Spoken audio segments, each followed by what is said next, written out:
Olá, todo mundo, e bem-vindos a mais um episódio de Eu Quero Ver o Filme! O melhor, o maior, o mais fantástico podcast sobre cinema, filmes, as pessoas que assistem. Nós estamos aqui hoje no episódio número 65, num dos dias mais frios do ano de Porto Alegre. E assim, eu não entendo, porque quando eu olho no termômetro, não parece estar tão frio assim, tá uns 15 graus, 14 6. graus? 6 agora? De manhã tava 6. De manhã de manhã tava muito, 6, eu muito acho frio. que agora tá 9. Só que a minha sensação térmica é absurda, eu tô congelando, não sei vocês. Vim de touca hoje, tô preparado pra tudo. Eu tava usando luva sem dedo também, agora pra gravar achei que era melhor ter o uso das minhas mãos. É melhor ter os dedos, né? É. Exatamente. Luva sem dedos, o cara fica assim. Como é que eu vou jogar videogame com uma luva sem dedos? Não dá. Perfeito. E aí, como é que vocês estão hoje? Como é que se encontram vocês nesse dia, nessa sexta-feira maravilhosa que a gente se encontra pra conversar? Tá uma paz, né? Um clima leve. Um clima mais Olá! leve, mais tranquilo, assim, tá mais alegre. Hoje tá. Ah, cara, eu tô sentindo falta aqui do meu amigo aqui, cara. Eu não vou entrar nessa onda. Como assim? Aqui, Peraí, então tá todo mundo aqui? Rafael, gratiluz. Alexandre, Bibiana, Vaguinho, deu? Pois é. Quem é que tá faltando? Que amigo. Que amigo. Leozinho faz falta, cara. Leozinho é onipresente. Sempre é falado. É verdade. Ele vai ser à falado, parte, nosso amigo dele. Leonardo Wittmann saiu numa missão secreta no Rio de Janeiro. Ele tá lá lutando contra milícias e que tais. Então, esperamos resultados, né? Semana que vem ele vai vir com um relatório geral, imagino. Por favor. E sem mais delongas, hoje nós estamos aqui reunidos para falar do filme clássico de 1999, um ano formativo para o Rafael no cinema. Saiu Matrix, saiu um Star Wars, que na época eu gostei, hoje eu detesto. Saiu A Bruxa de Blair, que a gente tá falando aqui hoje é A Bruxa de Blair. Eu já vou avisar agora, a gente vai fazer spoilers, apesar de que eu acho que todo mundo ou já viu o filme, ou já viu as infinitas paródias do filme, ou já viu algum filme que copia, tipo, é um dos filmes mais influentes da história do cinema, todo mundo sabe tudo o que acontece nesse filme, basicamente. Então, mas eu aviso spoilers, tu não, por algum motivo, mora embaixo de uma pedra e não sabe nada disso, assiste A Bruxa de Blair, e eu também recomendo, vai assistir o documentário, tá no archive.org, que é A Maldição da Bruxa de Blair, ou The Curse of the Blair Witch, que é um documentário fake feito sobre a lenda do filme, que eles tratam no filme. É assim, tinha que ser visualização obrigatória junto com o filme, mas como é difícil de encontrar... Diria que é um falso documentário sobre um falso documentário. É um falso documentário sobre um falso documentário, lidando como se as pessoas do falso documentário 2 fossem reais e entrevistando os parentes e sobreviventes do evento. É maravilhoso. Meu Deus. E infinitamente fascinante. Daí, como eu falei, filme de 1999, dirigido por Dan Myrick e Ed Sanches, que fizeram algumas outras coisas depois. Eu, sinceramente, olhei a filmografia deles e fiquei confuso, não sei se eu boto aqui ou não boto aqui, é um monte de filme estranho e desconhecido. E vamos para a nossa sinopse clássica. Um trio de estudantes de cinema, a Heather, o Mike e o Josh, vão a Burkittsville gravar um documentário, eles se chamam assim na vida real também, tá? Para gravar um documentário sobre a lenda local da Bruxa de Blair, e também houve a história de um assassino local, Rustin Parr, que matava crianças e forçava sempre uma criança a olhar para a parede enquanto ele cometia suas atrocidades. Ao se aventurar na mata para fazer o documentário, o trio acaba se perdendo, ou será que são perdidos? Andam em círculos e começam a entrar em atrito conforme sua condição mental vai deteriorando ao longo do filme. Lidando com Mike jogando mapa fora, Heather insistindo que está sob controle de tudo, e Josh tomando chá de sumiço, enquanto mais e mais figuras estranhas e dentes começam a aparecer na volta de suas barracas. Heather e Mike acabam encontrando uma casa, de onde ouvem Josh, e ao procurar por ele, Heather vê Mike olhando para a parede quando a câmera cai. Fim. Acho uma das sinopses mais curtas que tu já fez, Rafael. Pois é. É que assim, realmente, a não ser que eu descrevesse tudo que acontece no filme não tem muito... É uma história super simples. Exato. Eu até fiquei pensando, o que a gente vai falar tanto sobre esse filme? Eu pensei a mesma coisa. Eu fiquei pensando, o que eu vou falar sobre esse negócio? Assim, vão surgir coisas, mas enfim... Mas eu tenho recadinho. Bibiana, tu foi multada, não sei porquê. Estão tentando te silenciar. Fala o que tu ia falar. Opa. Tá. Não, eu disse que a gente pode encher linguiça aqui. Eu tenho recados iniciais. Eu tenho umas palavras para... Quer fazer agora, assim? Direito de resposta. Não. Pode ser. Direito de resposta pode ser no final, não tem problema, não. Tá, vamos jogar lá pro final agora, porque a gente já... Ou tu tinha espaço antes do filme, ou agora depois do filme. Em intervalos comerciais, aqui a gente não trabalha ainda. Tá, deixa eu encaixar o meu quadro de curiosidades, então. Eu ia dizer, agora a gente vai pras curiosidades com o Alexandre Rossi. Curiosidades do IMDb. Muito orgulho do Leonardo no último episódio cantando a musiquinha, tá? Foi eu achei muito que bom, ele não ia. Eu também achei que ele não ia, cantou. eu tentei provocar pra ver se fazia. E daí ele me surpreendeu. Vamos lá, então. O filme, ele teve no livro dos recordes, eu já esperava isso, não sei se ele continua, tá? E a categoria que ele entrou foi Top Budget Box Office Ratio, que é a proporção, né, de dólar investido por dólar retornado. Ele teve, proporcionalmente, foi um dos filmes mais lucrativos da história do cinema. Ele custou $60 mil e rendeu 248 milhões de dólares. O que significa que a cada $1 gasto no filme, 10.931 dólares voltaram. Tipo, é um troço muito absurdo. Assim. Eu queria que o meu dinheiro funcionasse assim, sinceramente. Pois é. Eu também. Todos nós. Por volta do minuto 46, tem uma cena que os atores estavam dormindo na barraca ali, né, no acampamento. E, de repente, a barraca começou a mexer e tal, violentamente, e eles se assustam, né? Essa cena não estava roteirizada, foi tipo uma pegadinha que o diretor fez com eles, começou a mexer a barraca e eles se assustaram de verdade. Isso não se faz, que gente. diretor amado. Cara, e eu botei essa curiosidade, mas tem várias outras curiosidades que são mais ou menos nesse sentido, assim, de coisas meio improvisadas e meio que o diretor fez na hora. Eu ouvi falar, não sei se é verdade, e também não sei se tu vai falar aí, que teve alguém ali do elenco que se perdeu uma hora. Sim. De verdade. Sim, é uma das curiosidades aqui. Inclusive a próxima curiosidade. Os diretores, eles ficavam em contato com os atores, né, com os 3 atores, por meio de um walkie-talkie, né? E isso eles faziam para assegurar que eles não iam se perder durante a caminhada, né? Que realmente eles fizeram caminhada ali por aquela floresta e, na real, eles se perderam pelo menos umas 3 vezes. Cacete. Heather Donahue, como é que é o nome dela? Donahue. Heather Donahue. A mãe dela, ela recebeu cartas na época, tipo, cartas de apoio e tal, porque as pessoas realmente acreditaram que a filha dela tinha ou morrido ou ficado desaparecida depois do filme. Realmente esse filme deu um burburinho muito grande na época, né? No final dos anos 90. Acho que a gente vai falar um pouco sobre isso depois. Foi a primeira campanha de marketing viral que funcionou na história do cinema, assim. Sim, Isso aí foi bem marcante sobre esse filme. Esse filme demorou 8 dias para ser rodado, o que é ridiculamente pouco, assim, para quem não tá acostumado com cronogramas de filmes longa-metragem, é muito pouco. 8 dias de filmagem para um longa. Mas ele demorou 8 meses para ser editado. Tu sabe por quê? Não tem aqui o porquê. Nesses 8 dias eles rodaram mais de 20 horas de brutas. Um processo de seleção bem grande. Um filme de 1h20, né? Eles literalmente estavam inventando coisa interminavelmente e depois tentaram dilapidar um filme disso. Sim.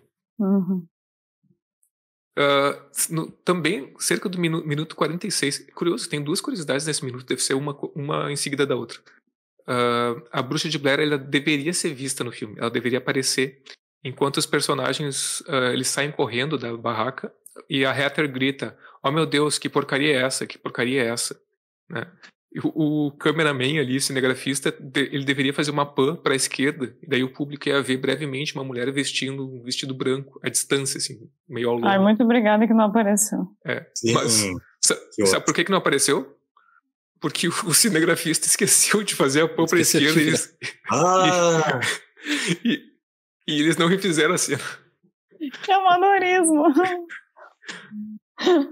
Alguém agradece. Pelo amor de Deus. Tipo, fica meio desconexo, né? Tipo, a gente... Parece que a gente vai ver ali. Mas não sei se isso não fica melhor. Pra mim fica melhor. Depois eu vou falar sobre isso também. A última curiosidade é que com 85% de aprovação no Rotten Tomatoes, esse é o melhor filme, né? Tipo, a maior aprovação entre todos os filmes que já foram indicados ao Framboesa de Ouro.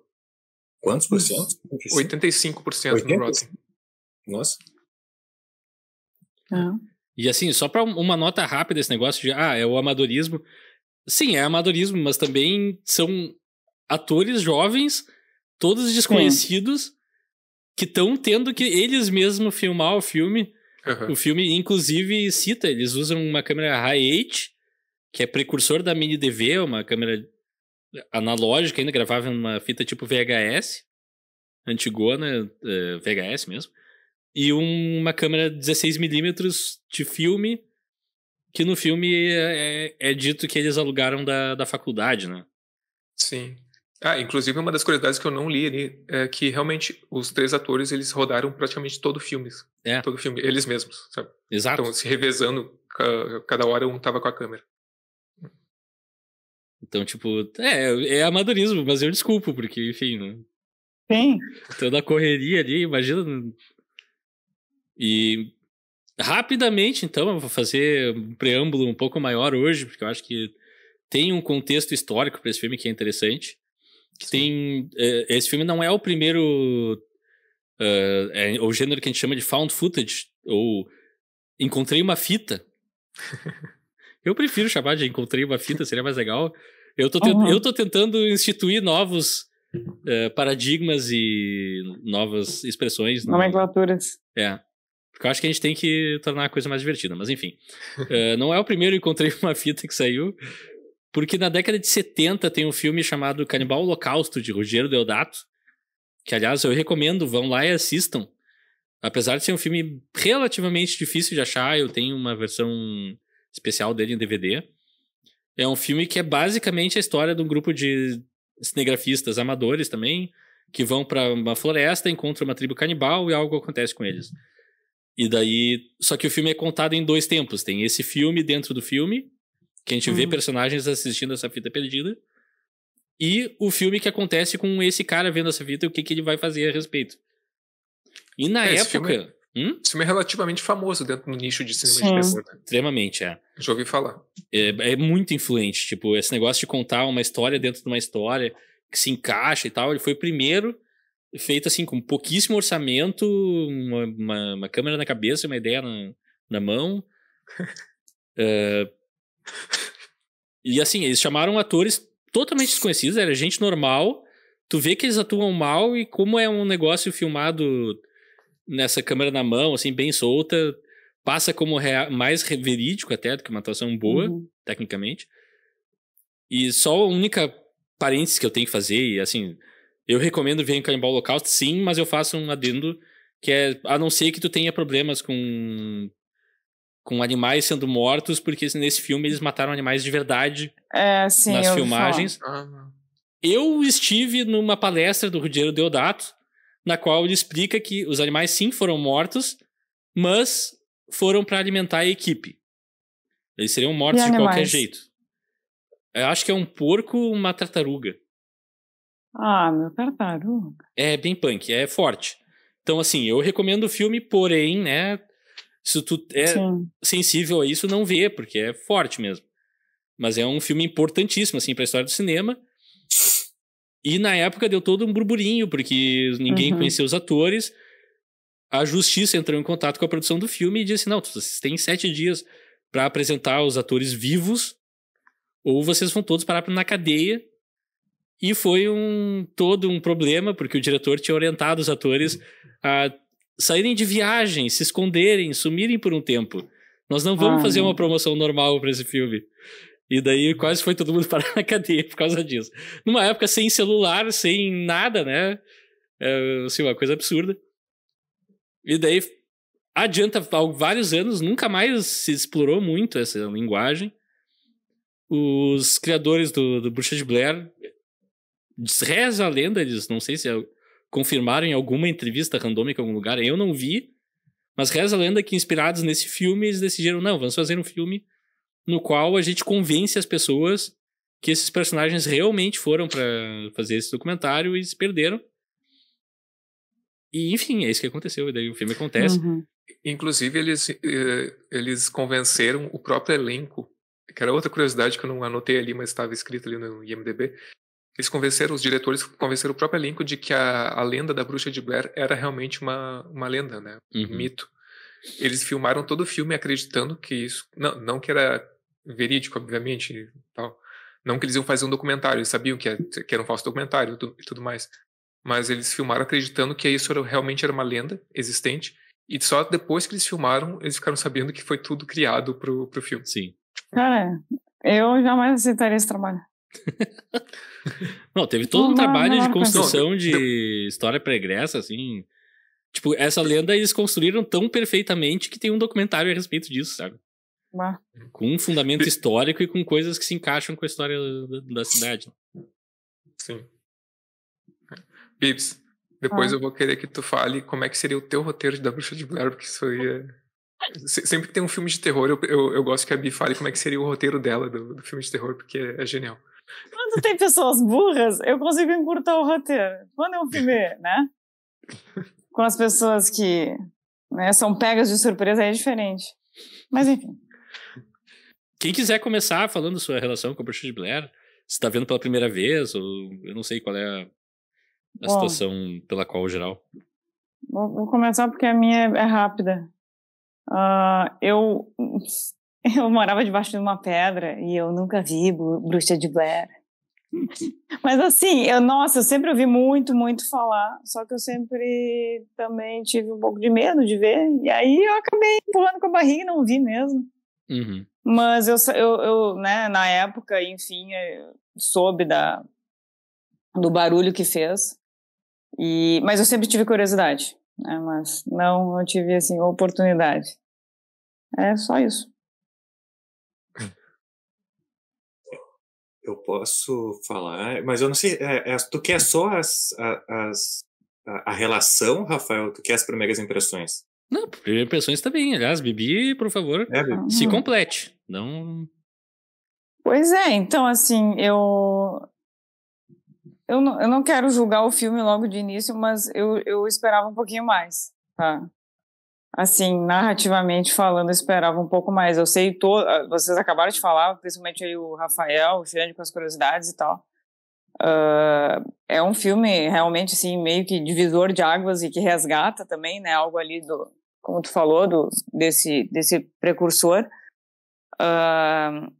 Mas, assim, analisando só o filme mesmo, eu esperava, assim, um pouco mais, sabe?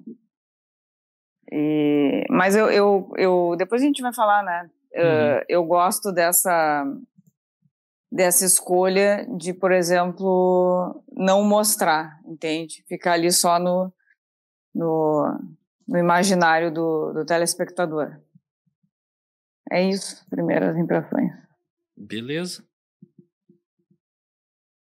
Assim como a Bibi, eu também nunca tinha visto a Bruxa de Blair.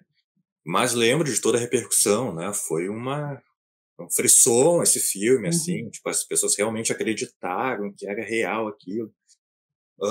E como a Rafa colocou, óbvio, eu vi os filmes que vieram depois, né? Atividade Paranormal, o REC, que vieram na esteira desse filme, assim. E as paródias, eu lembro, Todo Mundo em Pânico tem uma paródia muito boa, né? De A Bruxa de Blair. Então, essa minha relação. Eu entendo os méritos do filme, assim.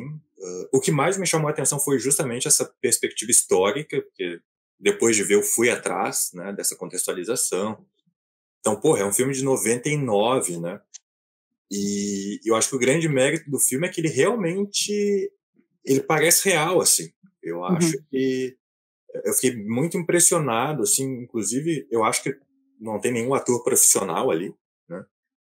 E todas as pessoas que aparecem no filme, não só os protagonistas, são pessoas muito comuns, assim, e elas se expressam de maneira muito natural.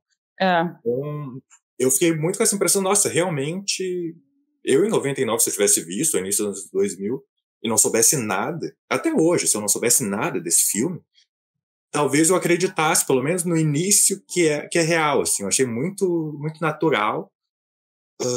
E todo o filme é muito simples, assim, né? A maneira como essa questão de câmera na mão e a cor parece realmente um troço antigo, né?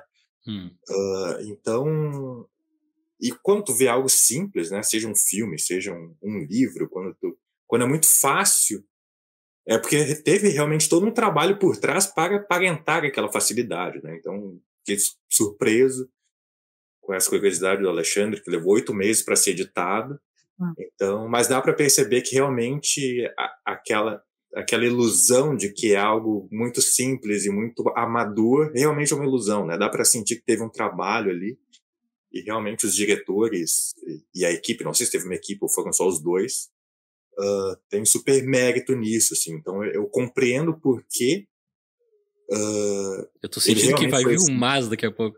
Não, eu entendo, assim, eu entendo que porque ele é esse marco, né? E consigo ver essas referências nesses outros filmes. Mas também eu não... Assim, para mim, tem 2 grandes bons momentos nesse filme, que é o início, eu acho muito legal toda a preparação dos protagonistas, de conversar com os moradores da cidade e tal, acho que é muito legal. E os minutos finais, que é quando eles encontram a casa, eu acho muito bom também. Também concordo com a Bibi que essa decisão de não mostrar a bruxa, né, que ser todo um terror na base da sugestão, foi um puta acerto, assim. E então, para mim, esse é o forte do filme. Mas entre esse iniciozinho da preparação, da conversa com as pessoas e o encontro da casa, tudo que tem no meio, que é basicamente 75%, se não 80% do filme, eu acho muito chato. Assim, eu acho um filme, para mim o principal problema desse filme é o ritmo, assim. Eu achei extremamente cansativo. Eu perdi as contas de quantas vezes eu peguei o controle para saber quanto tempo faltava. A primeira vez, na primeira meia hora do filme, eu fiquei, quanto tempo falta para acabar esse negócio, assim? Que é muito arrastado. Toda a parte do bosque, até encontrar a casa, assim, e arma a barraca, e dó. E dó. Eu também achei essa parte meio cansativa. E assim, no papel eu acho muito legal essa ideia de que, cara, o problema não é a bruxa, o problema é que esses caras se perderam e eles, obviamente, se desesperam e começam a enlouquecer. No papel eu acho a ideia fantástica, assim, mas a execução, tipo, aqueles 3, assim, no momento que eles pisam no bosque, aí já começa a brigar, aí já começa a berrar, e aí tudo é motivo de briga. E, que saco, sabe? Então, assim, o meu problema realmente eu acho esses protagonistas um porre, e todo o rolê no bosque, assim, eu acho um saco. Tanto que quando um deles se perde, graças a Deus, menos um. E aí, quando eles chegam na casa, tá acabando. Então, sabe, é uma relação meio... Eu gostei muito de ver por esse contexto histórico. Assim, eu não sabia muita coisa sobre found footage. Então, saber desse contexto histórico e tal, da importância do filme, né? E, tipo, muito massa saber que o filme custou $60 mil e lucrou tudo isso, sabe? Tipo, demais. Mas como filme em si, E assim, pra mim, vendo hoje, eu não acho nem um pouco assustador, assim, sabe? Não dá medo. Eu acho que em 99, início dos anos 2000, sendo mais novo, eu ia curtir muito, assim. Realmente seria um filme que eu ia curtir bastante. Hoje, porque, enfim, eu já sou um velho, já tenho 30 e poucos anos, já vi um monte de filme de terror. Um velho de 30 e poucos anos. Velho. Já é algo batido, assim, né? Tipo, pra época, realmente, foi algo marcante. Mas vendo hoje, né? Fale por você, eu sou jovem. Mas assim, enfim, já falei demais, como sempre. Para de falar isso, tu nunca tá aqui pra falar. Conteúdo é bom. Eu acho que chega uma hora que eu pensei assim, uma hora, ai, vem essa bruxa de uma vez e acaba com essa gente. Mata de susto. Sim, eles são tão chatos que eu tava torcendo pela bruxa. Eu vi um comentário Exato. no Cyberbox, era isso, eu concordo. Assim, tipo, que gente chata, chega. Estudante de cinema, né? Isso é verdade. Eles estão perfeitamente retratados no filme, como estudantes. Eu acho. Como alguém que estudou cinema, eu posso dizer, metade dos meus colegas, tirando o Alexandre, a maior parte dos colegas era assim. Xandinho era gente boa. Por falar em Xandinho, Alexandre, qual foi a tua relação com a Bruxa de Blair? Você já tinha visto? Então, eu já tinha visto várias vezes esse filme. Eu vi no lançamento. E eu lembro de ter visto na tua casa. Eu acho que não faz tanto tempo. Acho que a gente reviu esse filme na tua casa. Sim, tu tava nessa sessão. Foi uma das melhores sessões que a gente fez aqui em casa. Sim, eu acho que sim, cara. Eu tava aí.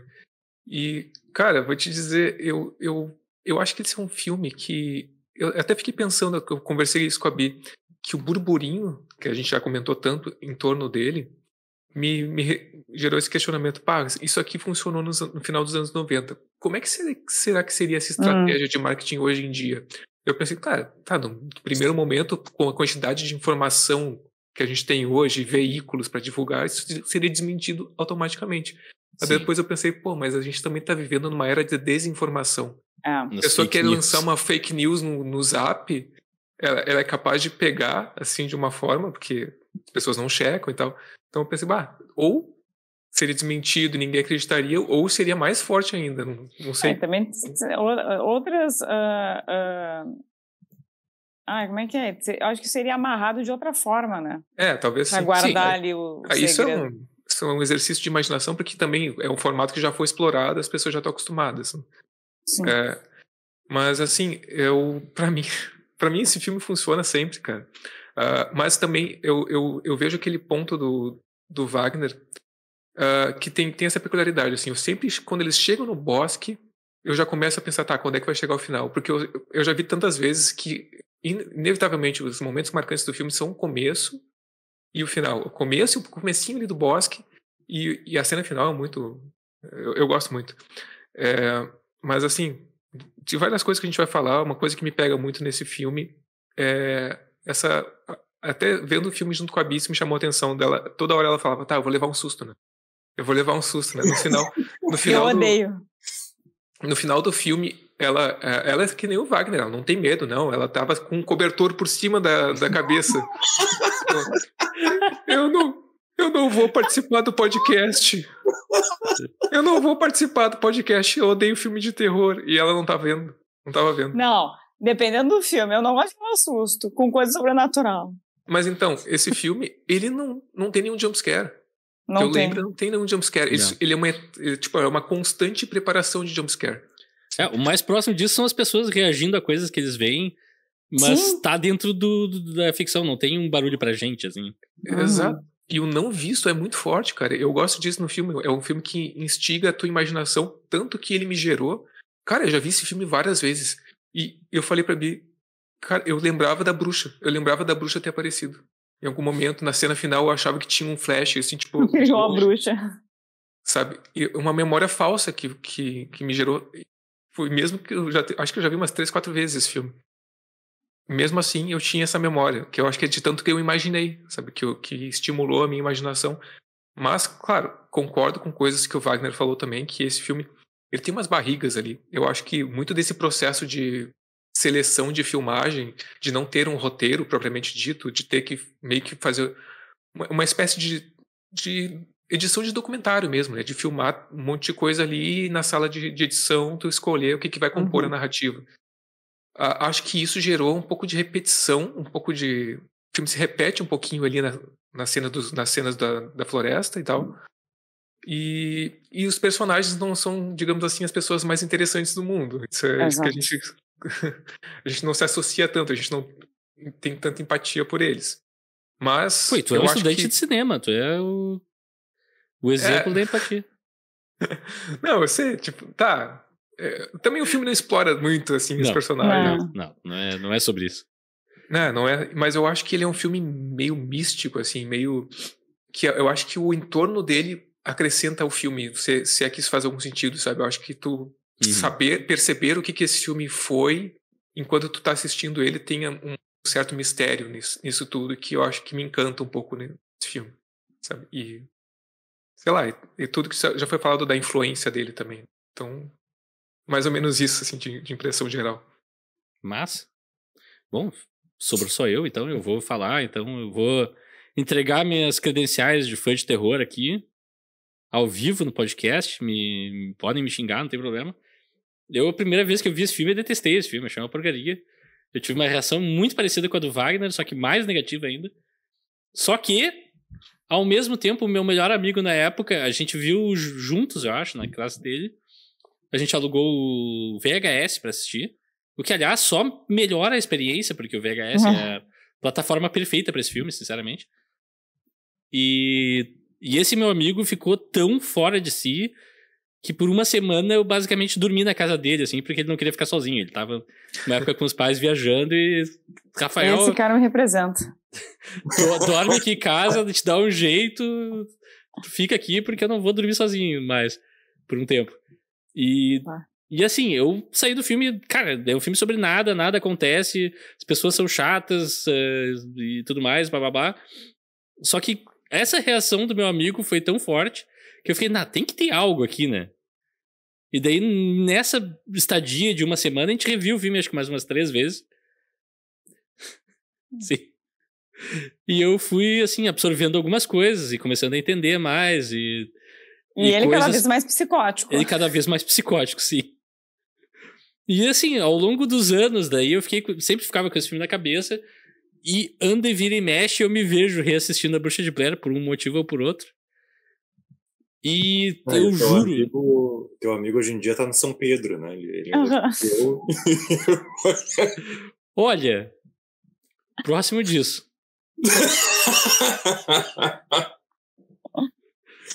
Ai, Deus. Tavares, onde tu estiver, um abraço. Tamo junto, mano. É o Leonardo, gente. Não, o Leonardo, não. O amigo é o Leonardo. Não, imagina. Só tem que ter, né? Daí é um filme que eu fui revisitando ao longo dos anos e eu juro que toda vez que eu assisto, o filme cresce pra mim. E é aquela coisa que, realmente, é um filme que acho que talvez sozinho, se tu só vê o filme, tu vai ter uma experiência. E se tu lê outras coisas, tipo as teorias de fãs e coisas ao redor do filme, ele só cresce, assim, é uma coisa muito doida. Acho que é o único filme que passa por isso.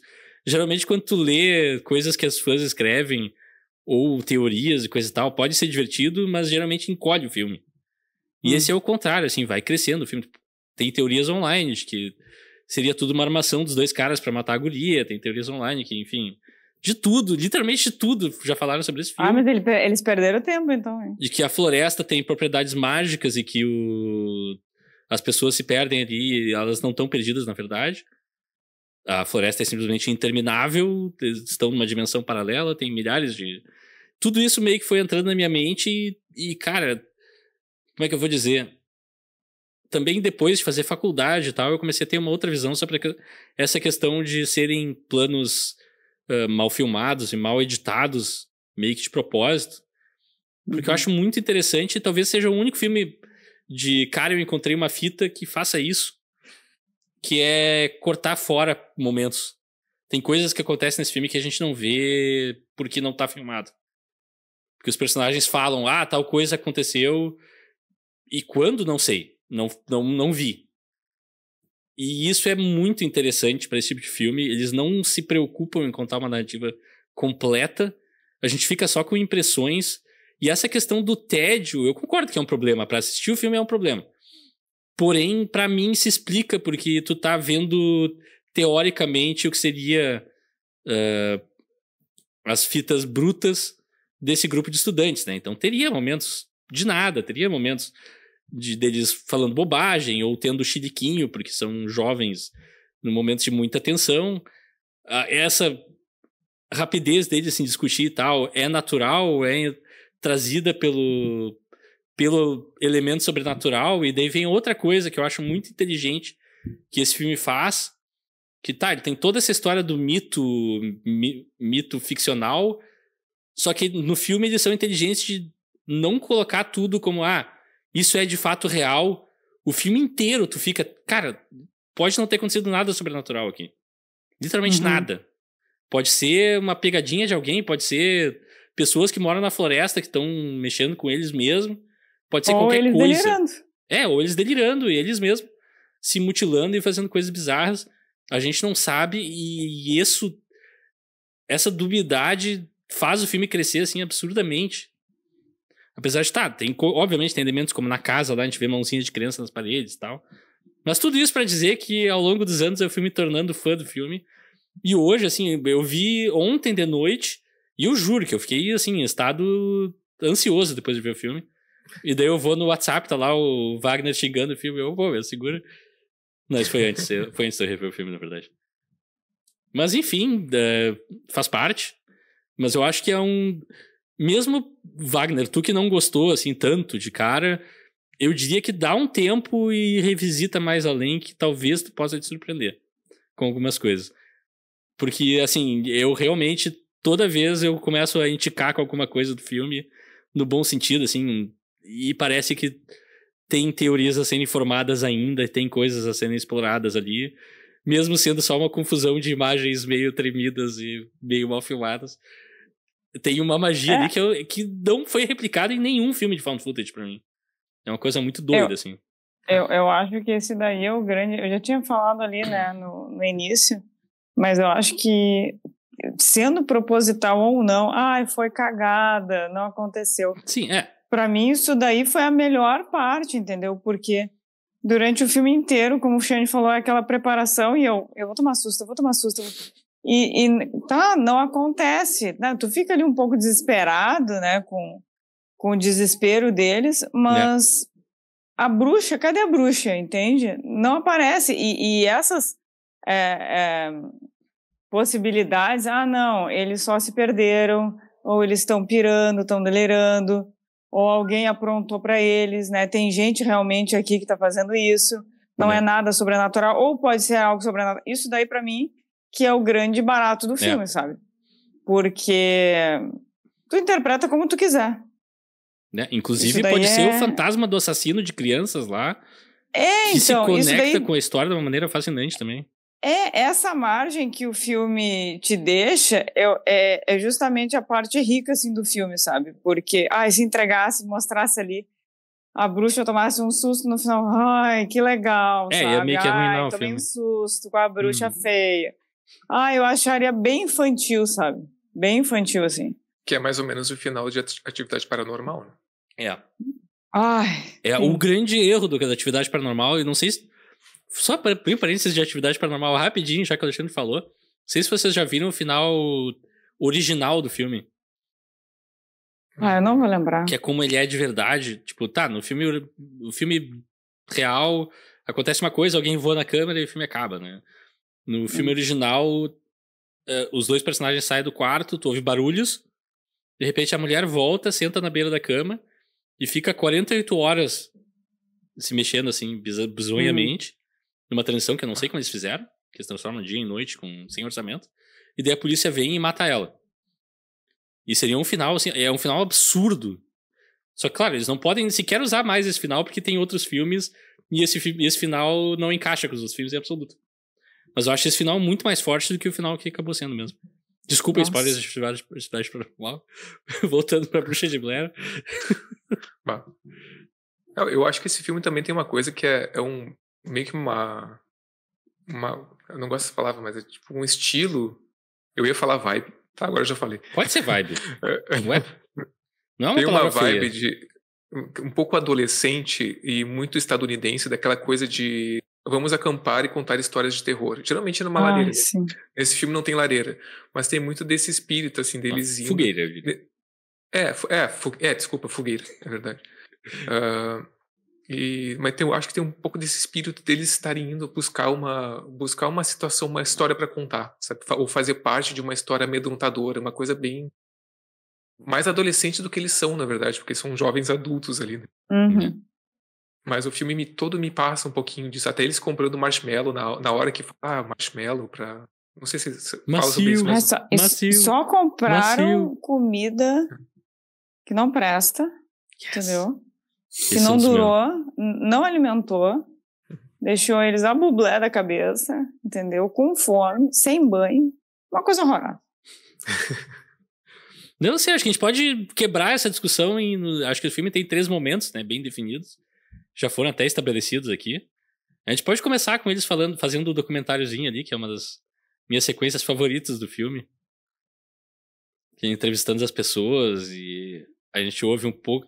Eu acho muito legal essa parte, porque também em nenhum momento ninguém fala tudo o que acontece, a gente só ouve fragmentos. Sim, essa parte eu acho legal também, porque cada um fica contando. Sabe o que parece? Tipo, ok, eu vou contar o que eu acredito, mas eu não sei se é verdade, né? Principalmente aquela senhora que dizem que ela não é muito bem da cabeça. Parece assim.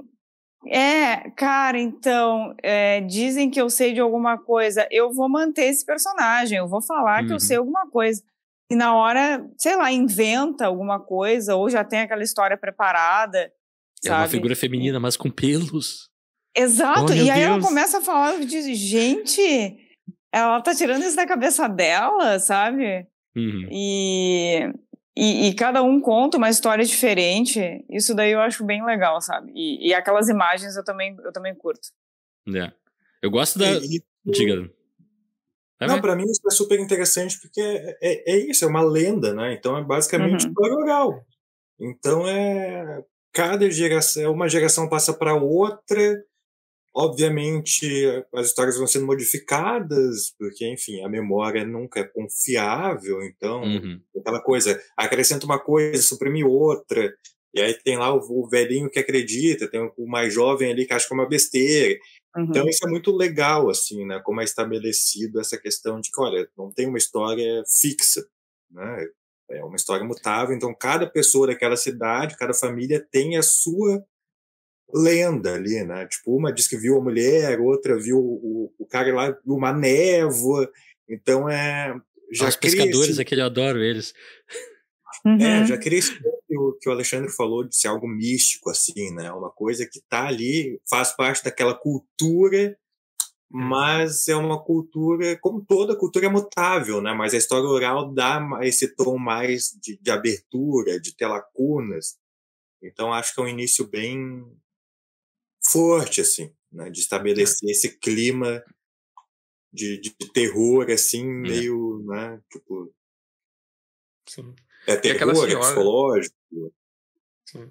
Aquela senhora, a última que aparece, é a senhora mais misteriosa, assim, se tu tá disposto, e geralmente no começo do filme tu já tá disposto a comprar mais a ideia, me parece que é para ser como um símbolo de alguém que viu e presenciou mais aquela coisa, aquela bruxa, aquela lenda, e tipo, sobreviveu para contar a história, assim, e aquilo impactou ela de alguma forma. Então.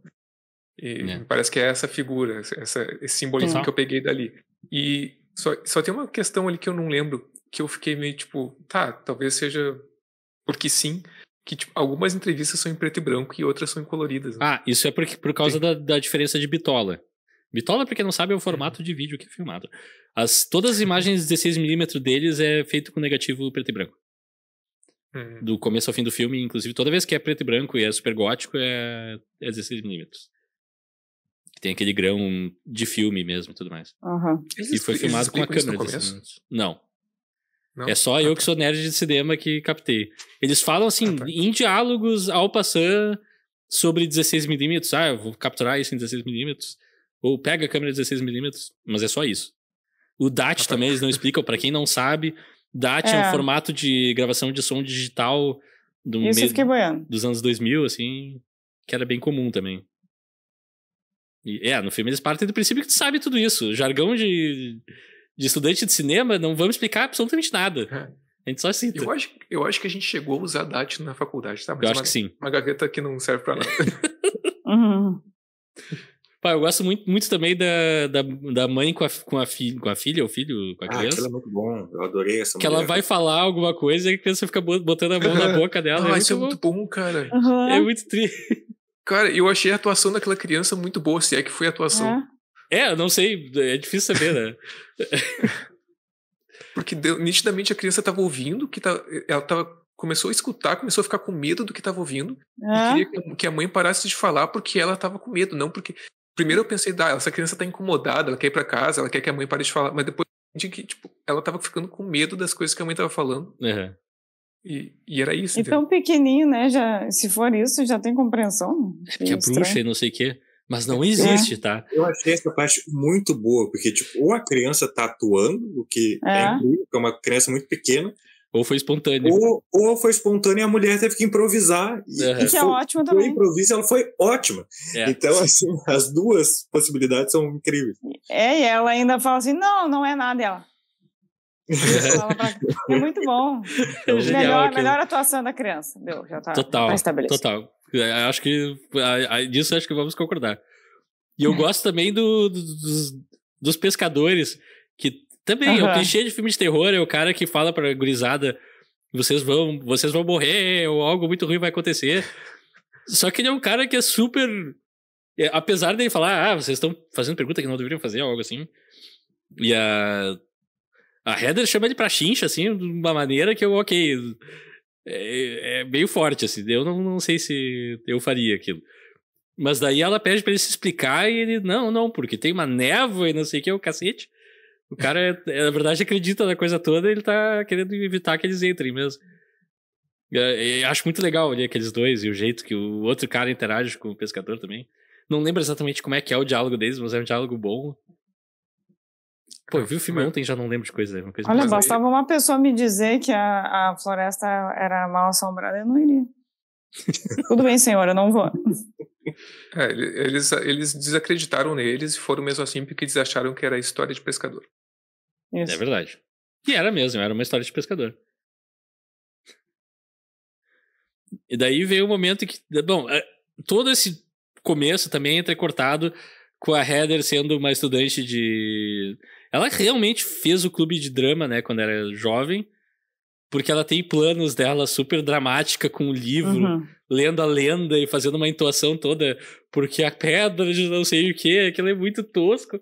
E ao mesmo tempo encaixa perfeito todo o monólogo dela no cemitério, por exemplo. É a coisa mais brega que existe. E é a coisa mais escola de cinema que eu já vi também. Essa mulher é insuportável. Eu simpatizo com ela. Ela é diretora, né? Porque é muito chata, do início ao fim. Os caras, eles ficam chatos. Sim. Ela, desde o primeiro momento, um pé no saco. Sim, e ela assim, ó, ela não respeita, sabe? Os caras pedem as coisas, não. Não, ok, eu vou desligar, eu vou fazer. E ela não faz, entendeu? Ela não respeita ninguém. Nossa, eu teria varejado a cabeça dela. Mas eles atacam ela a certa altura e a gente só vê o cara pedindo desculpas depois. Me descontrolei, não sei o quê. Não deve bater, óbvio, mas eu bateria nela. Os homens não podem bater, eu bateria nela, eu daria uma rasteira, entendeu? Daria uma rasteira. Faria ela cair de cara no lodo. Ela tá lá fazendo um projeto pra ganhar nota, Bibiano. Eu me identifico, já passei por uma situação parecida. Faz uma... Todo mundo sabe que o estudante de cinema... Acabei de fazer um recebi. O estudante de cinema, ele gosta de fazer ficção de culto intelectual. Não gosta de fazer documentário. Essa Heather me lembrou muito Leonardo. Se o Leonardo fosse inventar de fazer um documentário, de filmar, seria essa pessoa, assim. Tipo, eu também acho. O meu documentário sobre a bruxa de Blair. E ninguém se mete no meu filme, sabe? Exato. Passivo-agressivo. Não. Eu adoro ela. Eu acho que ela é uma personagem cocô da maneira certa, assim. Eu conheço pessoas assim, eu interagi com pessoas assim. É claro que tu conhece pessoas assim. Tu encontra pessoas assim virtualmente toda semana. Não é bem uma mulher. Exato. O gênero tá trocado. Exato. Os dois caras também eu acho que são perfeitos, assim. O Josh sendo aquele bobo alegre. É bem o arquétipo do homem cagado, assim, sabe? O homem, quando fica com medo, é exatamente assim, cara. Tipo, porque eu sou macho, não sei o quê. Aí o primeiro barulho estranho, meu Deus, chega, meu Deus, cala a boca, sai daqui, não, me dá o mapa, chutei o mapa no rio, sabe? Ai, cara. Essa cena do mapa é a melhor cena, uma das melhores cenas do filme. Cara, eu matava. O cara começou... Qual é o sentido disso, cara? Não, só um pouquinho, vamos voltar. O que capta o som, ele, desde o início, é o emburrado, o reclamão e tal. Daí, com um pouco, do nada, o cara começa a rir, se sacudindo. O que tá acontecendo com esse maluco? Ele tá se perdendo a mente dele. É isso que tá acontecendo. O mapa no rio, o mapa fora. Eles já estão há dias... Essa cena! Vocês têm que pensar no contexto. Eles estão há dias caminhando com aquela porra do mapa, a guria dizendo, eu sei pra onde a gente vai, eles não chegam nunca a lugar nenhum. Muito bom, eu amei essa cena. Genial, é genial. Melhor cena de todas. A cena é boa, mas é meio inacreditável, assim, tipo... Essa e a cena que tá todo mundo rindo da Heather porque ela caiu no rio também. E ela tá pistola dizendo, porque eu vou ficar molhada. Heather, nós estamos todos molhados. Olha, esse é o mínimo que pode acontecer. Você tem que atravessar o rio por um tronquinho ali. Umas 14 vezes. Eles sempre acabam naquela bosta daquele rio, eles sempre atravessam de novo. Sabe que esse elemento da floresta interminável eu achei interessante, cara, porque uma das primeiras coisas que eu falei pra Bia, eu pensei, tipo, eles ficam dias ali, né? Eu pensei, mas que floresta é essa que... E tu olha no mapa, é um coisinha assim, né? Não é uma bangrete floresta. Eu falei, que floresta é essa que em um dia inteiro tu caminhando pra qualquer lado tu não chega a lugar nenhum? Exato. São 24 horas de caminhada. Eles são burros, né?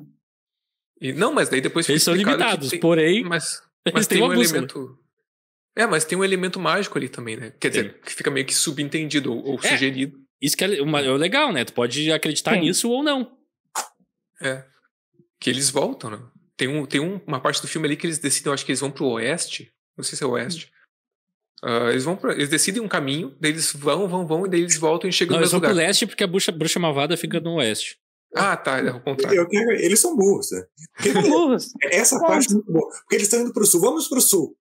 Aí eles estão horas indo pro sul. Aí daqui a pouco, não, vamos pro leste, então. Mas porque você deve... Não, Deus Wagner... Deus. Aí tu tá sendo injusto com o filme, porque tem duas coisas. A gente não sabe exatamente qual período de tempo eles ficaram caminhando, e quando eles decidem ir pra outro lado, tem um corte ali, e pode ser, sei lá, 8 horas depois. Porque ali os dias passam bem rápido também, né? Então a gente só tá vendo recortes. Então não seja tão desleal, assim. Mas eles são burros. Concordo que é agoniante e é pra ser. Aí começa o terror do filme e é te deixando desconfortável também. Uma coisa, isso que tu falou, né? De que eles têm um material enorme de vídeo, né? Eles produziram. É que pra mim tem uma questão de qual é o objetivo. Né? Mas aí só entrevistando os diretores pra saber. Era de fato criar um documentário, criar um falso documentário, né? E aí se justifica isso deles de ter essas várias lacunas, né, e tal. Ou era para ser um filme, né? Não, a ideia é que é como se tu tivesse encontrado as fitas deles perdidas e aquilo foi o que eles filmaram, ponto. Tá. Porque isso se justifica, essa monotonia, então tá. Uhum. Justifica esse tédio que, a gente não tem um desenvolvimento de personagem, né? Do nada a gente vendo eles lá berrando, que nem... Tá. Eu não quero te contradizer, daí dizer que tu tá errado, porque tu tá certo, mas é que a proposta do filme meio que, né? Pra mim não... Mas pode não funcionar, pra muitas pessoas não funciona. É um filme... Aliás, acho que tem 40% de aprovação no Rotten Tomatoes, é uma coisa... bizonha, assim. Isso pra mim não funciona. Eu lembrei um pouco do exemplo do O Iluminado. Uhum. Porque eu li o livro, né? E pra mim uma coisa que funciona super bem no livro é o processo de enlouquecimento do personagem principal, assim. Uhum. Tipo, realmente tu vê um homem enlouquecendo. Tu testemunha na leitura um cara que é um cara comum, qualquer, um professor lá, que, tem problemas com alcoolismo e tal, mas é uma pessoa normal, e ele enlouquece. E no filme a gente tem o Jack Nicholson, que assim, na primeira cena do Jack Nicholson, tipo, esse cara é louco, né? Esse cara é despirocado. E aí, pra mim, o problema do filme é esse, pra mim, tipo, no momento que aqueles caras pisam no bosque, tá todo mundo berrando, tá todo mundo se xingando. Então, não tem uma transição, sabe? Esse processo do desespero, porque eles se perdem, e no final eles enlouquecem, né? Porque, sei lá, porque de fato a bruxa existe, porque eles, sei lá, estão sem comer, estão meio chapados, porque fumaram também maconha, isso é outra coisa. Com jovens, certeza fumaram maconha ali, com certeza. Né? Eles Estudante de cinema perdido no bosque, não vai queimar um. Pra mim não tem transição, pra mim não tem nuance, sabe? Então... Isso eu concordo plenamente. O filme sofre um pouco com essas faltas de transições, apesar de que eu acho que... Quer dizer, acho não, tem momentos que isso beneficia o filme também, mas eu acho que eu concordo contigo. Ele é meio duro nesse sentido e é meio repentino, assim. Eles começam, de repente, a pegar na floresta no pé dela, por exemplo. Sempre... Desculpa, na floresta é sempre mais ou menos a mesma coisa, sabe? Às vezes tá tudo calmo, às vezes tá lá em cima, às vezes tá pra baixo, às vezes tá lá em cima. Não é uma crescente. Quanto que racionalmente, assim, eu acho a parte da casa genial, assim, tipo, caralho, toda a decisão ali foi tudo certinho, a maneira como foi filmado, a decisão de não mostrar bruxa, de não mostrar nada, eu acho incrível aquilo. Só que, assim, como espectador, a questão da fruição estética, quando chega naquela casa, eu tipo, porra, finalmente, porque eu não aguento mais, que saco, sabe? Eu já tô tão cansado daquelas pessoas. Mas quando eles começam a achar os coisinhas de pau também, eu acho muito forte aquilo. Que aí que se conecta a questão da bruxa com a história do serial killer e tal. Né? Tinha tudo pra ser incrível essa parte, mas, eu assim, chegou naquela hora, Mas eu acho que o filme tem essa questão da narrativa muito própria de uma filmagem encontrada. Tá, eu acho que sim, tem essa barriga grande aí que também, em mim, gerou uma apreensão, mas ela traz coisas positivas como, por exemplo, ele tem um pouco de um olhar meio de reality show, sabe, de estudo de comportamento humano, assim, sabe, como é que essas pessoas estão agindo sob essa dificuldade de estarem perdidas e com medo no meio de uma floresta ameaçadora, sabe? Isso talvez até se arraste demais, tá? Deixa o ritmo do filme um pouco lento, mas eu acho que ele propicia, como o Rafael falou no começo ali, esse próprio formato propicia diversas interpretações, como, por exemplo, tu interpretar o filme pelo lado psicológico, assim. As pessoas estão ficando sem ter o que comer, sem ter perspectiva de resolução daquilo, né, de sair daquele lugar, de encontrar alguma coisa, de finalizar aquele filme, sabe? E é isso, aí vão cansando e essa acho que é uma interpretação válida de que até tudo aquilo foi consequência do estado psicológico deles e não de um elemento sobrenatural. Eu acho que deve ser, inclusive, imagino que seja uma das teorias que circula por aí. Com certeza. Sabe? Então, isso eu acho interessante, as diversas possibilidades que esse tipo de narrativa traz também. Mas concordo que dá um certo alívio quando chega na cena final, assim, na locação final. Né?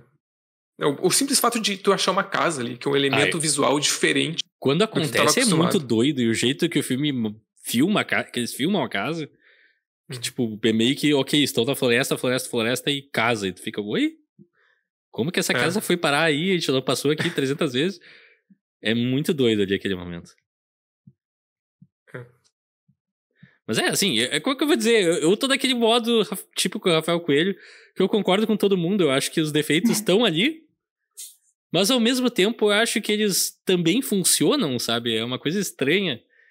E pra mim esse filme é imperfeito e é meio dilapidado de uma maneira que, de novo, é como eu acho que o cara encontrei uma fita melhor funciona é quando não é perfeito.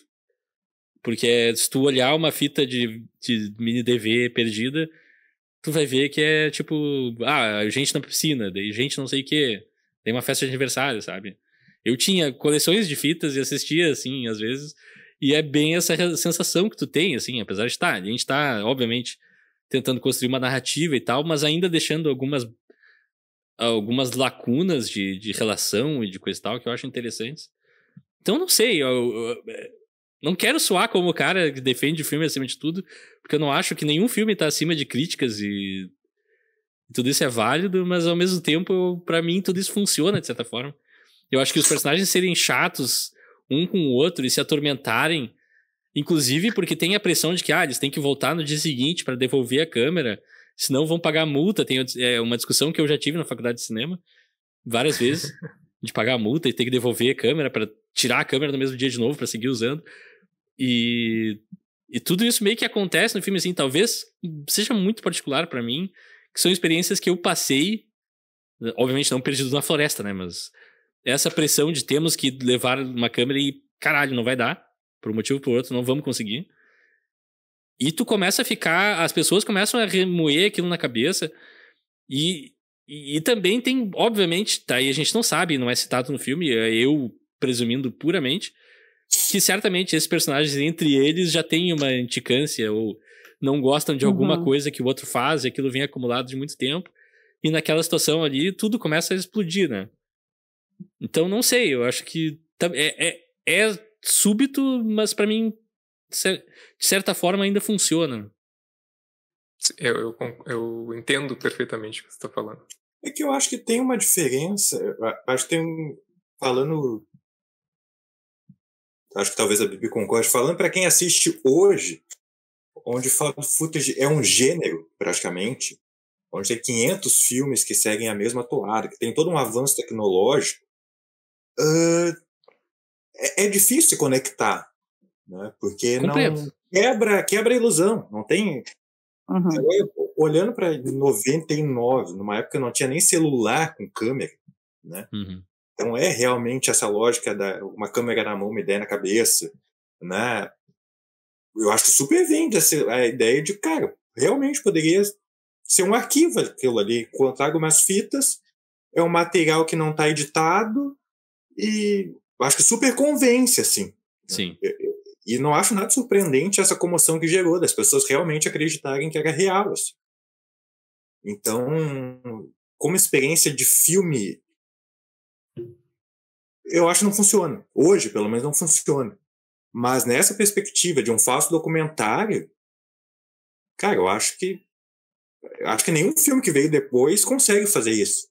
Pois Você né? pega REC, tu pega Atividade Paranormal, é muito bonitinho, é muito... Falta ali é polido demais.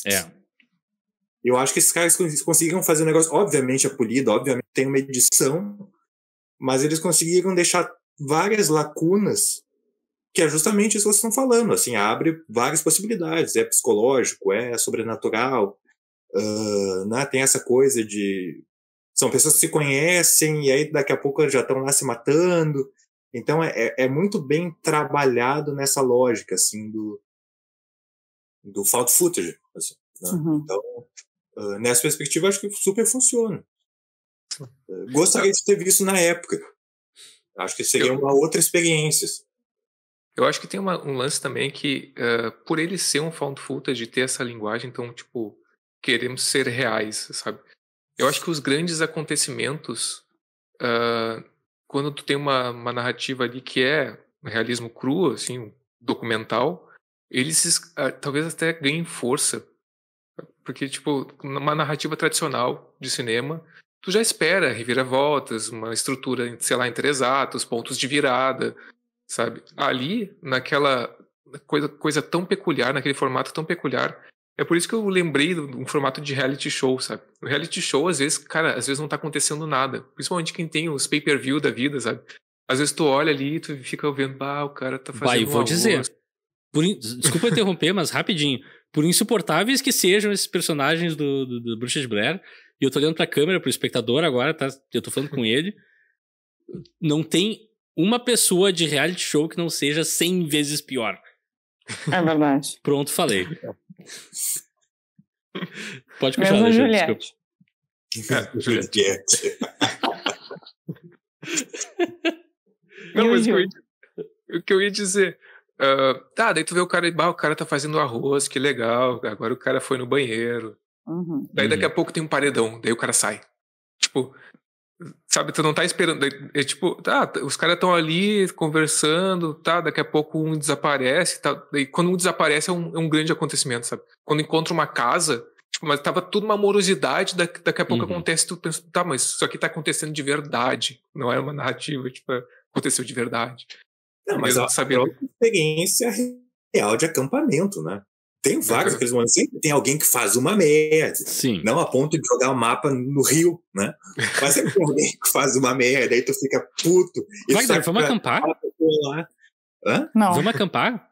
Não. Entre nós? Eu gosto de acampar. E tem eu isso, nunca acampei tem na minha vida. coisas assim. Vamos acampar e vamos fazer um episódio no acampamento. Não, obrigada. Com as luzes da fogueira. E podem deixar que eu guio a gente. Eu nunca acampei na vida, mas eu sei tudo. Nem eu, porque eu me amo. Como é que seria o teu episódio, o teu roteiro, Bi? O teu roteiro de Bruxa de Blair? A guria ia chegar com a ideia brilhante, ia falar pros coleguinhas e eles iam olhar assim, tem certeza? Sim, tenho certeza. Tá, mas não acho que a gente é inexperiente, a gente não entende nada. Não, vamos lá, tá comigo, tá com Deus. Aí ela vai dar notícia pra mãe. A mãe, como uma mãe sensata, diz pra ela, se tu for, tu vai apanhar. E ela diz, mãe, que apanhar o que? Eu não tenho mais nada pra apanhar. Não, tu não vai apanhar. Mas eu te deserto. Mãe, tu não tem nada, mãe. Eu não sou herdeira, tu não é burguesa. Tudo bem, então vai e morre, diabo, eu tô tentando te salvar. E ela foi e morreu. Entendeu? Porque ela é burra. Eu achei que ela não ia. Eu pensei que ela não iria. Pois é. Mas a gente ainda tá fazendo filme de terror, então. Ela ia ficar pensando que a mãe falou, não, minha mãe tá certa, eu vou voltar. E ia pensar em outro trabalho, entendeu? Qualquer coisa bizarra. O mais engraçado é que o que se relaciona com isso, no documentário que eu citei, a Maldição da Bruxa de Blair, que é um falso documentário tratando as coisas do filme como reais, eles entrevistam a certa altura um cara que é o professor da Heather, de todo mundo ali, na verdade, e ele fala, eu aprovei o projeto, mas é que eu não tinha prestado atenção e eu não vi que na proposta ela dizia que queria entrar no bosque, porque eu teria dito não entre no bosque. Aí, ó, esse professor aí, ó... É muito engraçado quando eu vi aquilo, porque eu não acreditei. Isso daí demonstra que o professor está sobrecarregado, entendeu? É e verdade. ele não presta mais atenção nos detalhes. Até nos Estados Unidos, até na faculdade de cinema. É verdade. Ela ia desistir no meio do caminho, ela ia pensar nas palavras da mãe. Nisso aí ele tá super alinhado com filmes de terror, que são jovens tendo ideias estúpidas, né? Sim. É isso. Perfeito. Eles entrevistam a namorada do Josh. Realmente, o documentário é fascinante. É muito engraçado. O Josh tem namorada. É. O momento que me deixou surpreso foi esse, saber que ele tinha uma namorada. Porque assim, que caras insuportáveis, né? Eu gosto desse trio de mais esquisitões. insuportável. O castigo dela, né? O castigo dela é ter que ficar dividindo barraca com aqueles caras. Imagina o fedor daquela barraca. Aquelas pessoas andando um dia sem banho. E tem uma cena também... Um deles peida incontrolavelmente. É o Josh. É. E tem uma cena também que é o homem sendo... O boy lixo sendo boy lixo, né? Exato. De um deles falando, que saudade da comida da mamãe. O que é? Ele fala de um prato lá que é... A macarrão. Mashed potato é tipo purê de batata, eu acho. Isso. Que saudade do purê de batata da minha mamãe. E aí a Heather é super compreensiva. Não, você vai comer purê de batata. Naquele momento, assim, que já tá todo mundo enlouquecido, Sim. né? Porque tá perdido sei lá quanto tempo. E aí, eu queria um purê de batata e uma bundinha. Aí, tipo, cara, que merda. Que 99 lixo. também, né? O pessoal era mais... Apesar que tem gente que fala assim até hoje. Exato. Não, eu pensei isso na hora. É. Só não colocam, né? Só não colocam, é verdade. Só uma observação aqui, Rafael. Tu tinha mencionado um negócio que me deixou intrigado, que foi a nota do filme no Rotten Tomatoes.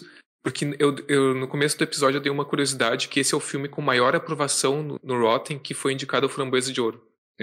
Mas daí tu falou, ele tem uns 50 e poucos %. Daí eu pensei, alguma coisa tá errada. Não, é que Na crítica, ele tá agora, nesse momento, tá com 86% de críticas positivas. Isso. Só que E entre 42%, o público, ele tá com... acho. Não, tá com 56%, 56. entre o público. Eu Ou tenho seja, uma pergunta. Pro público é tomate podre, pra crítica é fresh, que eles chamam? Não sei. Isso é uma inversão completa da época que ele saiu. Que a crítica pisou em cima, só faltou fazer outras coisas mais não próprias de se descrever num podcast.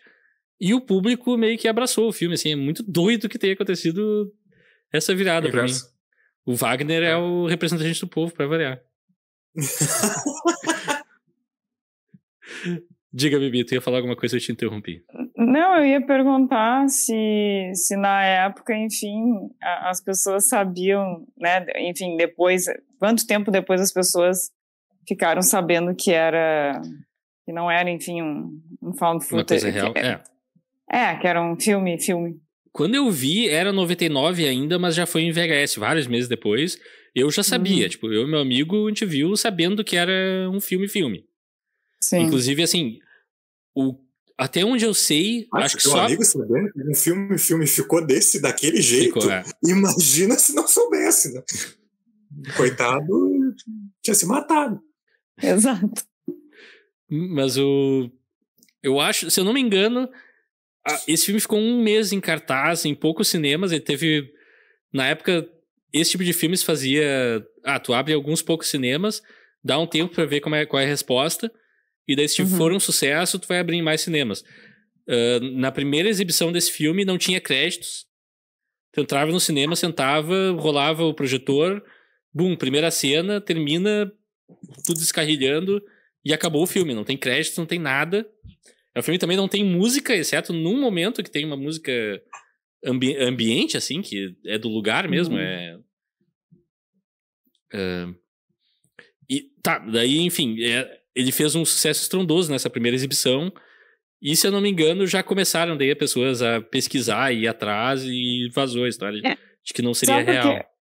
Eu até comentei com o Xande, porque assim, mesmo que, né, pelo ano do filme, 99, a internet não era igual como é hoje, enfim, rede social e tudo. Quando eu soube desse filme, ele era um filme, entendeu? Como qualquer outro. E aí eu acharia bizarríssimo, entendeu? Na época, explorar esse tipo de coisa, entendeu? Sabe? Olha, vamos mostrar aqui um documentário, enfim, imagens, né, de 3 jovens que saíram para gravar e deu ruim, sabe? E explorar a imagem dessas pessoas, possivelmente mortas, sabe? Ou desaparecidas. Eu fiquei assim, cara, mas é um pouco bizarro. Ok, que é anos 90, né, que é a treva. Isso até hoje é super factível. Ai, mas, botar isso no cinema, Daqui, sabe? Anos 90 tinha umas coisas, tipo, tinha Faces da Morte nos anos 90. É verdade. Tinha umas coisas E pesadas. tu não precisava nem alugar o VHS pra já ver as Faces da Morte, porque eles eram bem ilustrativos na capinha. Eu já fiquei traumatizado só de olhar as capas. Eu nunca assisti o Faces da Morte da minha vida. Nem eu. Pra quem não sabe, Faces da Morte é uma compilação de mortes reais. É uma coisa super horrorosa, assim. E a gente acabou de gravar um especial de Pânico, que dentro de Pânico tem a franquia Stab. É verdade. Então, lá no Pânico já tinha essa discussão. Mas enfim, ali é vendido como um filme, sabe? E aí, tu pensa, anos, sei lá, botar no cinema um filme gravado por pessoas possivelmente mortas, acho meio estranho, mas enfim. Pois é, mas essa é uma parte colou. É uma parte da mitologia do filme, assim, que eu nunca comprei muito. Eu não sei quem acreditou que isso podia ser real. Pois é. Não faço ideia. Tipo, eu só sei só por fama também. Quando eu vi, eu já tinha ciência de que era um filme normal, aluguei numa locadora. Tinha créditos, tinha tudo. Eu acho que nos fizeram acreditar que acreditaram. É possível, é possível. E os gritos da moça, hein? Que troço aterrador, assim, ao mesmo tempo insuportável. Porque parece que vai aparecer alguma coisa, porque ela tá vendo, sei lá, tá sentindo, tá ouvindo. E quando ela tá brigando com os caras também, Ela grita demais, gente. Aquilo lá é insuportável uma hora. Não dá. Dá vontade É que a gente não tá de vendo essas pessoas no melhor dia da vida delas, Pedro. enfiar a câmera na boca daquela criatura. E a gente não falou da cena icônica, da A cena icônica e clássica, assim. dela com a touquinha. Aham. Você encontra a plongée. Cara, pra ver mais famosa. como Dá pra ver os pelos do nariz dela. E sim, o Han. Aham. Pra ver como o estudante, como aspirante a diretor é insuportável. Porque nessa cena, tipo, ela já tá sozinha, ela tá perdida, ela já tá sem esperança, aí ela grava um vídeo pra família. Pra ver o nível de egocentrismo. A culpa é minha. Eu peço desculpas porque a culpa é minha. Tudo isso aconteceu por minha... A mulher é tão egocêntrica que até na desgraça ela quer ter o protagonismo. Pelo Assim, contrário. Exato, ela quer dirigir. Insuportável. Eu acho essa leitura odiosa, porque na verdade está completando o ciclo do personagem que não admite erro em momento algum, e aquele é o único momento que ela admite, e não é nem para as pessoas que ela tem que admitir. É fortíssimo esse momento. Até admitindo o erro, ela quer ser a protagonista. Não. Tudo aconteceu por minha causa. Eu vou morrer, todo mundo morreu, mas eu fui a protagonista da minha vida. Ela tem que deixar registrado isso. Né? Olha só eu, gente, palmas pra mim. Olha só. Eu vou deixar aqui minha nota de repúdio a essas duas opiniões que foram dadas agora. Eu não vou censurar, porque, enfim, todo mundo tem direito à sua opinião, mas eles estão errados. Perfeito. Insuportável. Ali é o momento Leonardo Wittmann. É genial, porque ela é incapaz de pedir desculpa para as pessoas que ela tem que pedir desculpa. E ela faz uma fita, faz todo um mise-en-scène ali para as famílias e tal, que é a única coisa que ela tem coragem de fazer. E é muito forte pro personagem, e pra mim fecha o arco dela lindamente. Daí ela tá preparada pra morrer. Ou seja, ela é uma baita de uma covarde. Covarde, narcisista ao máximo. E qual de nós naquela situação não seria? Não, eu nem iria, né? Pra começar, não sou burro. E daí eles chegam na casa, mas não tanto. Tá, eu vou ser sincero, Rafael. Foi no começo do episódio, eu vou apontar uma coisa que é muito pontual mesmo. Que eu percebi que era um dente que eles recebem naquela cena. Porque me parece um troço... Inicialmente eu vi que era um negócio cheio de sangue ali. Eu não identifiquei o que era que tava ali. Eu também não. É um dentão. É um dente grande? Vocês nunca viram? Sim, é um dente com raiz, né? Arrancado. Sim. Não, eu não tinha percebido o que era. Eu achei meio estranho aquilo ali.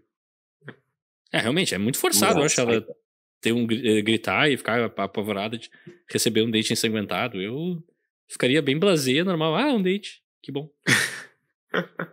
Não é o meu? Tá, tô brincando. Não, e antes disso, a coisa das pedrinhas. Que é muito bom! É tão bobo aquilo. Não. É tão assim, gente, que coisa boba. É pra me assustar esse negócio. Os troços na árvore também, os Não, é pra assustar ela, e ela se assustando nos assusta. Gente, que coisa boba isso.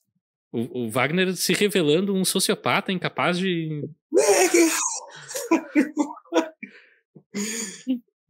Realmente parece... Isso parecia uma coisa meio... pando assim, sabe? Tipo... Vamos colocar umas pedrinhas aqui. É muito estranho tu acordar de manhã e ver pedrinhas empilhadas ordeiramente sem ninguém ter passado ali. Tá louco, meu. Foi o coleguinha dela que... Eu tinha um treco. Pregou essa peça. Ou pode ser, mas de qualquer jeito. E daí tem a cena da casa. O mais assustador é tu tá entre 3 pessoas num bosque e uma pessoa jogar o mapa no rio. Assustador é isso, não é pedrinha do lado de fora da barraca. Ele tava justificado. Eu acho que eu preciso condenar o Wagner a assistir o filme com atenção da próxima vez.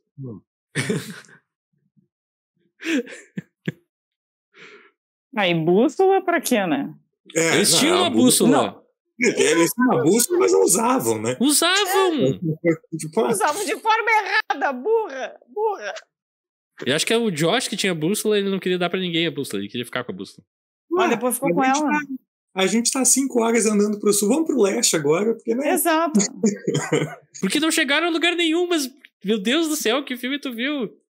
Continuem andando para o sul, que em algum momento, em algum lugar, você... Exato. É que Agora, nem mesmo, continue. Anda. Vamos andar 1 hora pro sul, 1 hora pro leste. Não, 2 porque horas a pro oeste, floresta é bom. assombrada. Eles já deviam ter chegado a horas, eles demoraram 1 hora para 2 horas para chegar e 8 para voltar. Mas continua. A geografia não faz sentido, e isso é o que torna o filme especial. E a casa Mas no é final, que todo mundo acha genial, então vamos falar da casa, porque eu tô me irritando aqui, no bom sentido. Com muito respeito, obviamente. É que americano não tem conhecimento geográfico, né? Isso Não, é verdade. não Isso é verdade. Isso é verdade. E isso Isso se não tem como reflete no filme. A casa. A casa. A casa. As mãozinhas na parede me destroem. Que bonitinho. O jeito que eles misturam o mito... A gente não sabe, na verdade, se a gente tá vendo uma manifestação da bruxa, se a gente tá vendo uma manifestação do serial killer, se é a casa do serial killer, se é a casa da bruxa. Isso se confunde, pra mim também é genial. E no final, ela encontrar o cara virado pra parede é uma imagem que me assombra até hoje. Cara, assim. que é muito perturbador aquele final. O cara parado, virado pra parede. Isso já tinha sido dito antes, né? Que ela deixava o cara parado, virado pra parede. O assassino aquele, na verdade, o Rustin Parr. Ah, sim. Que ele fazia ele pegava as crianças em pares e matava uma na frente da outra, só que ele pedia pra outra virar pra parede pra ele não ficar... Não lembro qual era a justificativa dele, mas enfim. Eu não gostava de ser observado. Isso, É verdade. Nossa, muito perturbador. É muito O trash. tio vai fazer uma coisa feia aqui, ó, não olha. Perturbador, né? Bizarríssimo. Uhum. E méritos pra esse filme que ele não deslancha pra, mas ele também era um pedófilo ou coisa assim, como vários filmes de terror modernos. Não precisa, né? Não precisa. Aí é um filme que sabe a hora de parar. Né? Tá bom, assim, a gente já tem elementos o suficiente. Se fosse outro filme, já tinha um flashback do serial killer, criança sendo abusada, e por isso ele virou um pedófilo. E eu encontrar uma mamadeira no chão. Né? Realmente eles souberam parar. Né? E é um final impactante, eu acho um final impactante mesmo.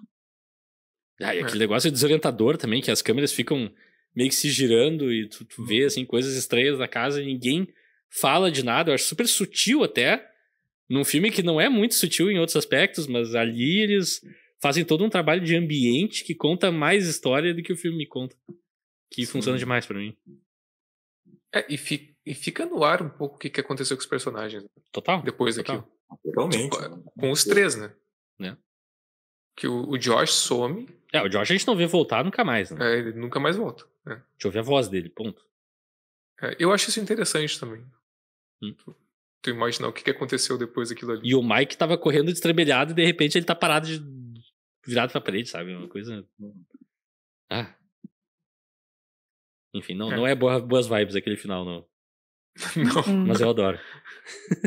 Era o Josh que tava gritando lá depois, né? Cara, e eu, tipo, que gafe. Porque eu tava vendo junto com a Bi e ela fala, tá, mas me conta, o que acontece no final? A bruxa aparece? E eu falei... E eu crente que a bruxa ia aparecer. Senão eu teria falado pra ela. Porque ela tava com medo. Ela não queria ver porque ela ia tomar o susto da bruxa. Não vou falar nada. Cara que abriu o episódio falando, eu já vi várias vezes. Não, mas cara, eu vi várias vezes o filme. E eu sempre lembrava da bruxa aparecer nessa última cena. E ela não aparece. É incrível isso, cara. O Vaguinha conhece há pouco tempo o Xandinho. Uma coisa que tu não pode confiar no Xande é a memória. É que nem eu. Realmente. Horrorosa, entendeu? Eu tenho a pior memória ainda. Mas eu acho encantador eu ter essa memória do Bruxa de Blair. É o teu charme, tem memória ruim. É o teu jeitinho. Sempre se surpreende. Tu viu o corte que eles não filmaram, que aparecia a bruxa. Exato. Mas enfim, não sei, acho que se alguém mais quer falar alguma coisa em especial a respeito do filme, do final. Eu não tenho muito a declarar, na verdade. Eu acho o final impactante, um dos melhores finais de filme de terror. Ponto. É uma coisa mais assistam agora do que... Não tem muito o que destrinchar ali, eu acho. No bom sentido. Ele Não, eu gosto. bastante. Então, vamos para as nossas... nosso ritual tradicional de escolher a cena favorita do filme, num filme que é difícil escolher cena, eu acho. Mas é essa, né? Todas são boas. Pra mim, toda a sequência final da casa. Menção honrosa, por favor. A cena do mapa, concordo. A cena do mapa. Não, pra mim é da casa. Pra mim é da A casa. melhor cena é a cena da entrevista com a mãe e a filha. Também, sim. Também. Aquilo ali é muito bom. Ali, pra mim, é a melhor atuação. E um abraço pros 2 pescadores, que também são maravilhosos. E aqui, a próxima pergunta que eu costumo fazer, eu não sei se serve pra esse filme, mas eu vou fazer igual, porque a gente faz pra todos, né? Seria estranho pular, que é a atuação favorita. A criança, pô. Eu voto na criança. A criança, é óbvio. Eu voto na mãe, que eu acho que ela improvisou ali, foi ótimo.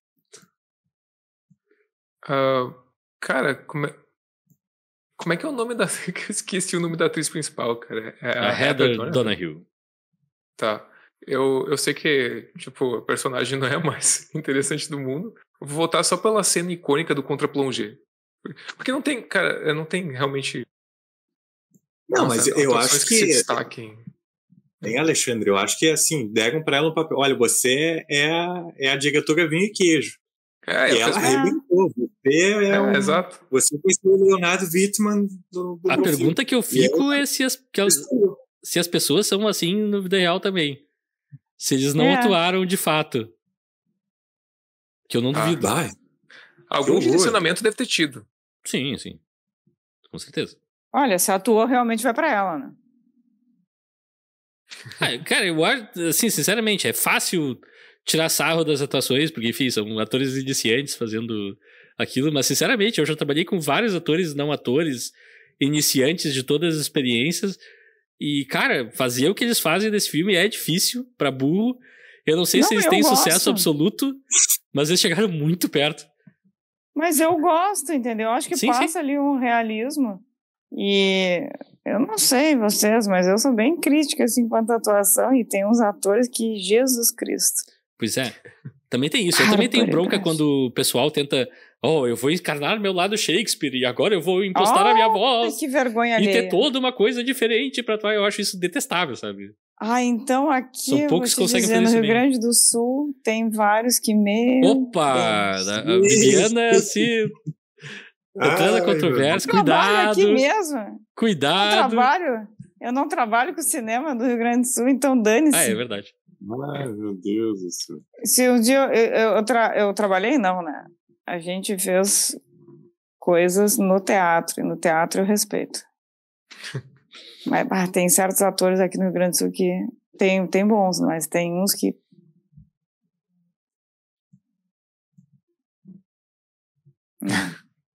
Eu estou chocado. Enfim, Polêmico. Que nota final vocês dariam para A Bruxa de Blair? Eu tô morrendo. Desculpa. Que nota final vocês dariam para A Bruxa de Blair? Eu vou editar aquela parte ali porque não dá. Rafael tossindo, ninguém quer.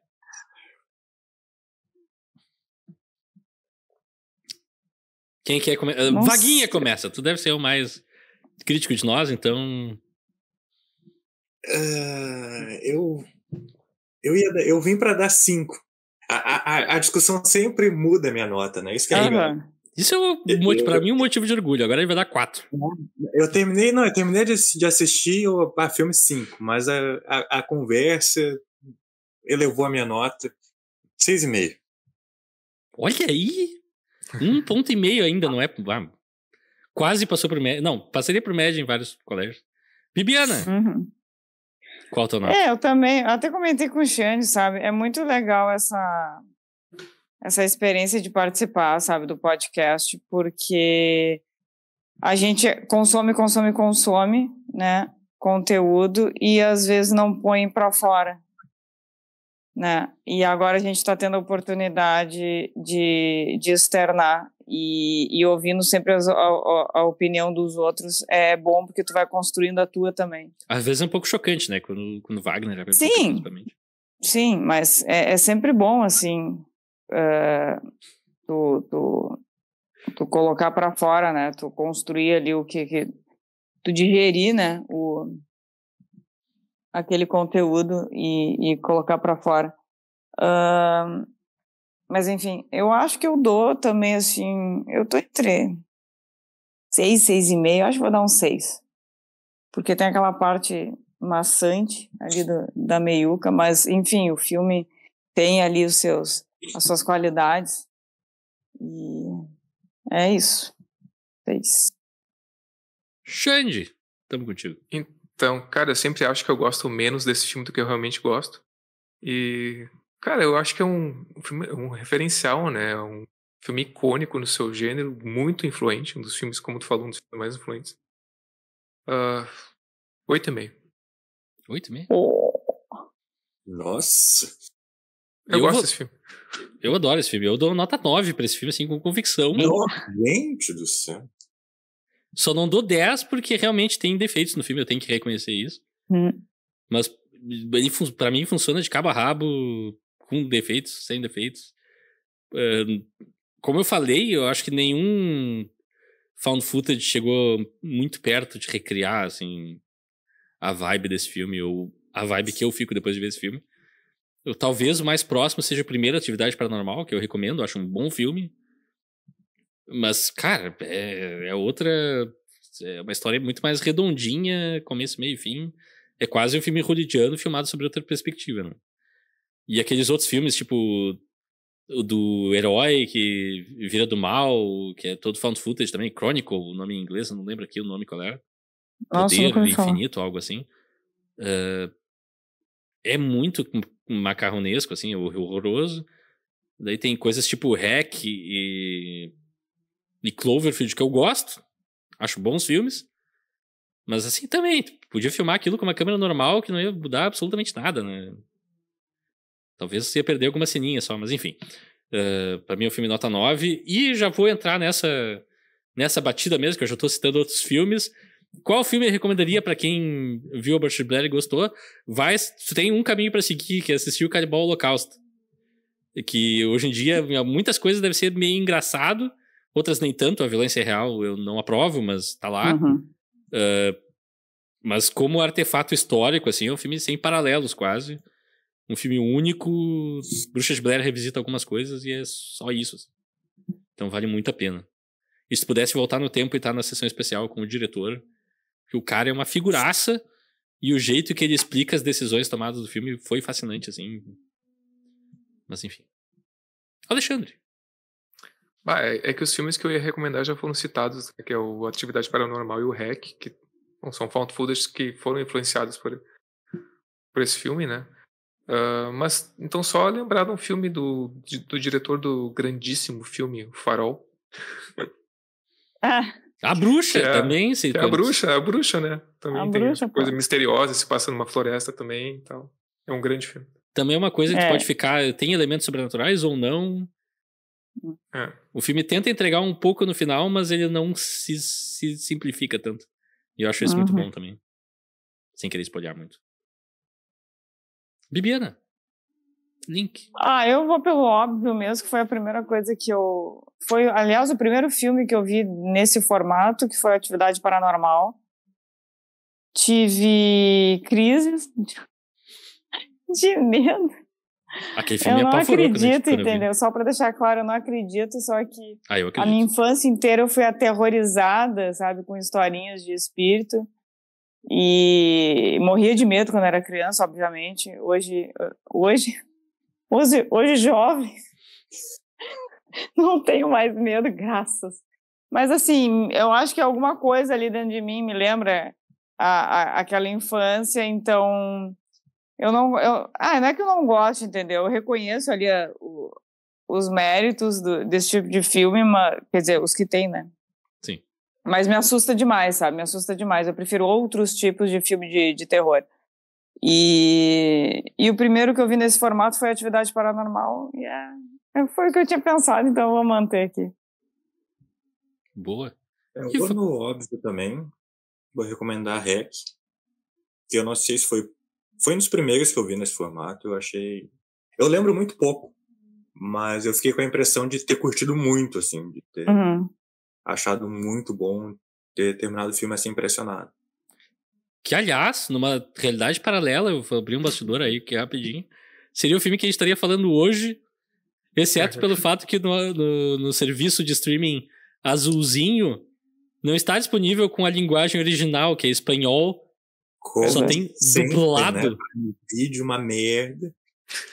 Porque, assim, eu acho que seria, pelo menos pra mim, teria sido uma experiência mais agradável, né? Ter visto o REC e discutido o REC, mas tudo bem. Mas nós vamos fazer isso ainda, porque o REC é um baita filme.